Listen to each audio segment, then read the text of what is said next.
And what we're going to do here tonight is we'll hear from this panel that we have, a number of different presenters who will talk about different aspects of this issue and from their various perspectives. And then we're going to open it up to a dialogue with you all tonight, because I think that's really hopefully what is happening here this week, is that this is the first time that we've really begun to engage in a much needed dialogue about shale gas development in Northeast BC. And as Harjap alluded to, how this is connected to all the other issues that we have, I think, fortunately, begun to really pay attention to in the last couple of years. And we have some people here tonight like Art Sterritt, president of the Coastal First Nations, who's been doing some incredible work in terms of fighting the Enbridge pipeline, and has, I think, had built a tremendous amount of support from both Aboriginal and non-Aboriginal people in Vancouver and all around the province, up and down the coast. And I think we now need to do that and bring into this conversation things that are happening in a place that is largely out of sight, out of mind from this province, which is Northeast British Columbia. And I think you'll get a sense here tonight of just the tremendous scale of this operation, one of the biggest hydrocarbon operations in the world, and how integral that is to powering the tar sands and these various pipelines and how interconnected that all is. I want to also thank Curtis for that great Dene drum song. I had the recent privilege to participate in a conference in Fort Nelson, hosted by the Fort Nelson First Nation, called Keepers of the Water, about a month ago, and a number of these people were involved, and so was Maud Barlow from Council of Canadians. And it was a tremendous place, I think, to really experience the culture and the land of the people that are being affected by these issues, and to hear the stories of, again, to bring this conversation together, people from Alberta, people downstream and upstream from all these different developments. And I really I'm privileged to be here tonight and you know, to be part of continuing this dialogue now in Vancouver. It was one of the highlights of that experience was the Dene drumming. I've grown up on the coast my whole life, and I'm used to coastal drumming, and I had really experienced Dene drumming like that before, and we had some sacred fire in the evenings and drum circles and dancing, and it was just a tremendous cultural experience. And the beating of those drums is still resonating in my ears and my heart a month later after that trip. And so it's great to hear that drum beating here on the coast. I'm going to introduce Chief Charlene Wildeman to come up here and make a statement, and then we have another 4 or 5 speakers, and then we'll move into questions. So without any further ado, Chief Charlene Wildeman of Fort Nelson First Nation. Thank you, Damien. First off, I'd like to thank the Coastal Nation people, and I'd like to thank all of you for coming today and supporting us. What we're doing here today is really important, and important to my people. So as the Chief of the Fort Nelson First Nation, I'm very privileged to lead a delegation of councillors and community members. We have 9 family out of the 15 representing us today, and came with us to Vancouver to meet with you guys. The energy and resources from our territory in Northeast BC play a significant role in BC's economy, but our community is out of sight and out of mind to most British Columbians. We have taken this journey to share our story with the citizens of BC. Since 2009, we have worked really hard with fighting this battle, and we've actually worked with the natural gas industry and the government to provide economic opportunities to our members and the entire province through responsible development. But our growing concerns are our growing concerns are about the irresponsible, unsustainable water use in our territory, and especially in the Horn River Basin. We feel like it's been gone too long, and we're being ignored too long, so now's the time. We are extremely concerned about the massive giveaway of the water from our territory without any credible process to determine what long-term impacts will be on the land, the animals, our families, and our community. There are nearly 20 long water license applications currently before the Premier Christy Clark and our government. These licenses will allow shale gas companies to withdraw tens of millions of liters of water annually from our territory. Under the Water Act, these licenses are valid up to 40 years. Under these licenses, the water will be taken from our lakes and rivers and streams and mixed with toxic chemicals for shale gas extraction. After the extraction, the water is disposed in deep oil-filled injection wells. Such license alone, which Encana is expecting this week, will result in the construction of a 20-meter concrete block in the Fort Nelson River to divert and contaminate 3 billion liters of fresh water every year for shale gas operations in the Horn River Basin. The Fort Nelson River is the lifeblood of our community and our territory, and we cannot allow this to happen. We cannot stand by while BC government issues this and other licenses to shale gas companies without addressing our serious concerns about water. We have tried to work cooperatively with industry and the BC government to manage oil and gas in our territory, and we accept some oil and gas activity will occur.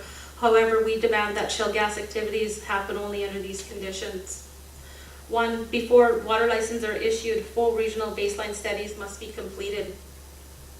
2, at minimum, gas companies and the BC government submit 5-year development plans. The plans would identify proposed water withdrawals, gas well sites, and other proposed infrastructure prior to any development permits being applied for. Cumulative impacts and effects and environmental assessment processes must be in place to ensure water withdrawals are capped at ecological sound levels. And 4, culturally significant land and water resources must be protected and off limits to industry activities. Lastly, industry water withdrawals and gas extraction activities must be subject to rigorous monitoring and enforcement efforts by independent bodies. We feel that failure to embrace these basic conditions will lead to increasing yet unavoidable conflict with our community. It's time for the province and industry to address our long-standing concerns. Our rivers are the heart of our people, culture, and community. We've used these rivers for time immemorial, and our people depend on them, and so do the animals and the plants. Water gives us life. It gives us health, substance, comfort, mobility, and the spiritual and cultural connection to the land. Fort Nelson First Nation is therefore resolved to continue fighting all water license in our territory until the province comes to the table with local and First Nation communities to plan how we address this new and crazy rush for water on our land. So I'm really, really happy to be here because, like I said, what we're doing here today is really important. And, you know, I'm very honored to have my community members with me today to back me up and to express their concerns. So there is going to be an opportunity after we have people presenting and stuff. They will come up and they'll tell you their stories. So, must see.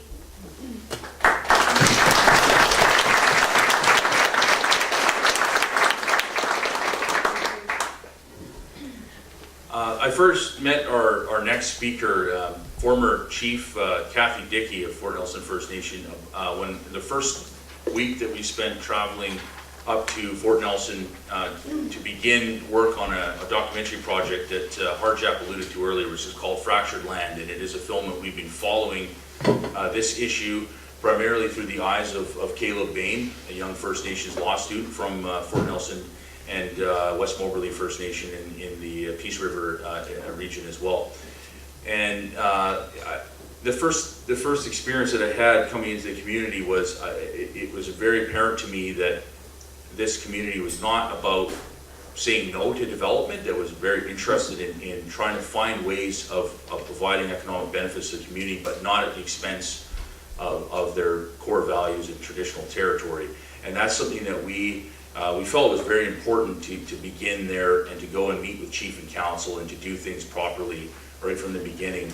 And it's been our tremendous privilege to work closely with the community ever since then.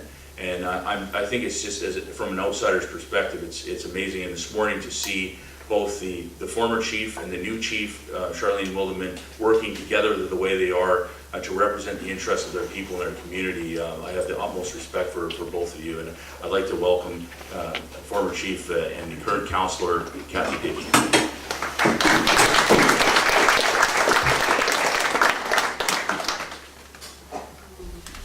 Thank you, Damien, and thank you for calling me former chief. Government employee call me ex-chief. Ex-chief? That's like ex-wife or ex-husband. I prefer former chief, so thank you. So I wanted to acknowledge the fact that we are on Coast Salish territory. I really thank you. Thank you for allowing us time to spread this message. It is so very important. As my nephew Curtis was singing that song, I'll plug it in. What I saw the land, I saw the river, I saw my dad, all the other elders and ancestors that have passed on, Maha, who have passed on, they love this land. They love this land. They love the waters. They love being able to go out on the land. They love being able to pick berries, get moose. Like nothing better than moose and dry meat, and it's just delicious, anyways. But I picture my dad. I picture all those that have passed on, and I picture all the babies that are born, the babies yet to be born, and it's so important. We need to protect this earth. We need to do it. And there are times we've gone on field trips. I thought, who's going to do it? Who is going to do that? We need to do that. We need to protect this for our future generations.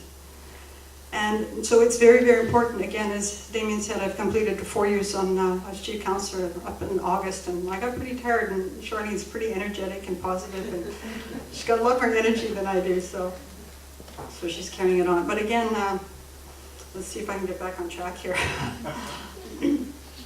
Again, it's just, I hope you can picture the idea. Just can you see the land? Can you see it in your, picture the land, picture the streams and the rivers flowing, picture the fish in the water, picture being able to pick berries. I hope you can see that in your minds. You can see that. And see all those that we need to protect it for. It's so very important. Okay, now I can try and be logical here. Okay, so the Fort Nelson First Nation is a Treaty 8 First Nation. So the treaty was signed 102 years ago. Again, it's not a First Nations treaty. It's our treaty. It's not just because it was signed by representatives of our ancestors and also mainstream Canadians. It's our treaty, and it's a treaty to live together in peace and sharing. We opened and we're sharing land with those that chose to make the Americas their home. So we're sharing in peace, and we need to be able to continue to live off the land and to live off the land and make a living off the land. And you may notice some of these ribbons. So there's actually 3 colors: the yellow, blue, and green, and that's to signify our treaty. Our treaty was to, as long as the rivers flow, the grass grows, and the sun shines. And so why we're here is because of the water. We're so concerned about the water. Again, 4 years we've been working with government, we've been working with industry, we've been pushing for responsible, sustainable development. We're not against development. Our people need to eat. Our people are making a living off the land. Our homes are being heated by natural gas. We grew up in poverty, we grew up in Woodstow, so we really do appreciate the fact that we do have people some of our families are being fed through the natural gas industry. The fact that we do have natural gas in our homes. But again, it has to be a sustainable, responsible development. And what we saw 4 years ago is when the shale gas took off. It was amazing how quickly it went. It was like a speeding train that was coming, just bang, it just hit us. In terms of, we were just like, what's going on? We find out we talk one oil company, well, we'll use 1.4 million liters of fresh water. That's 2.8, almost 3 million of those water bottles. I can't even picture how much water that is. But for one frac, and they can do up to 20 fracs in a 300 meter by 300 meter well site. And they can do, picture that, the whole area is just a checkerboard. And that water is gone. It's taken out of the system. It's gone. And it's just, we're so alarmed again. And it got to the point where right now, we tried to work with industry, we tried to work with the federal government, or provincial government. The federal government, I don't even know where they are. They're all being, okay. Anyway, Again, so we have been working, we've met with so many different ministers. We met with Premier Campbell, just a revolving door of ministers, saying our concerns. Responsible development. We're not against development, but we need to have responsible, sustainable development. And we need to protect our land for our future generations. Not just our future generations, but our future generations. It's all of us. We're all in it together. And we need to do it together. We need your help. We really do need your help. We need you to apply pressure to the government. We need you to apply pressure to industry. Because industry is it basically is the bottom line. And they'll only make changes if they're pressured to make changes. For instance, they talk about all these carcinogenics that are used in the fracking chemicals and the solutions. For one, that was all kept secret. We went out and met with industry, says, well, don't you want to know what's in there? He says, no, it's 2,500 meters under. But again, it was through public pressure, but now they have to disclose what chemicals they use. But again, it takes public pressure. Again, we feel like we've been pressed and we've been backed into a corner because we've been trying to negotiate a meaningful consultation agreement with the province. But again, it's been stalled. All that's been stalled. But in terms of the water licenses that are being issued, we're looking at 2 major ones that are looming next week. And that's all continuing.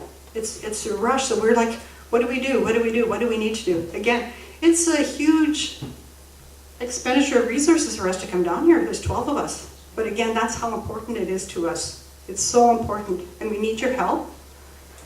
And what else? I know I'm kind of rattling off here. It's been a long day. It's really hectic living in the city. I don't know how you guys can do it. Oh man, it takes forever to get anywhere down here. At home, in 60 minutes you can go 60 miles. I don't know if you guys choose to live here. We choose to live up. We choose to stay in our home territory. And again, we need your help. We really do need your help. Again, it's not just for the Fort Nelson First Nation, it's for all of us and all our future generations. So, let's see, Chuck.